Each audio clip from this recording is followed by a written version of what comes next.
Hello mga ka-Lushroom! For today's video nga ay may training tayo ngayon, and sa part na to ay nagdi-discuss na tayo dito, at ayan nga ay pinapagawa ko sila ng mapping ng cat eye at doll eye. Part to ng aking discussion, napasulatan sila ng mapping ng cat eye at doll eye. Gusto ko rin kasi makita kung paano sila mag-mapping sa kanilang mga clients. After kong makita kung paano sila mag-mapping, dun ko ituturo kung paano ko mag-mapping ng cat eye, doll eye. After discussion nga ay ito na, nagsisimula na sila ng mannequin. So ang ginagawa naman dito nila is classic. Anyway, meron ako ditong isang student na magto 2 days. One day ko is yung mannequin doon is classic, at yung volume doon na sila magla-live model. Yung 2 days training ko dito is yung 1 day is mannequin maghapon, practice ng pinching, at yung pangalawang araw niya is doon na siya magla-live model ng 2 tao. At sa part na to ay nagla-live model na sila. At yung ginagawa ko dyan ay tinuturo ko kay ma'am kung paano ko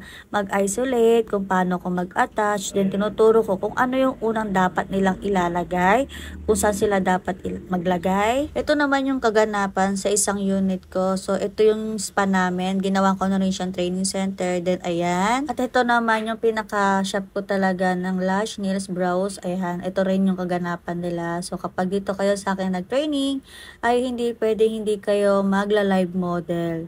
So sa isang live model, isang student lang po ang gagawa, hindi yung maghahati kayo sa isang model. So dapat kayo po mismo ang gagawa sa iyong model para makita natin kung ano ang outcome nito. Anyway, ito yung palagi ko sinasabi sa mga students ko, na hindi porket nag-training tayo ay magaling na tayo. Nasa kamay natin kung paano tayo gagaling, pero sisiguraduhin ko na lahat ng alam namin sa paglalashes at techniques ay sasabihin namin sa inyo, at sisiguraduhin ko na lalabas kayo na marami kayong natutunan. At ang importante sa lahat ay mahal natin yung ginagawa natin. Gusto natin yung ginagawa natin, hindi yung nag-training lang tayo kasi gusto lang natin. Dapat ay gusto talaga natin matuto, at gusto talaga natin ginagawa natin.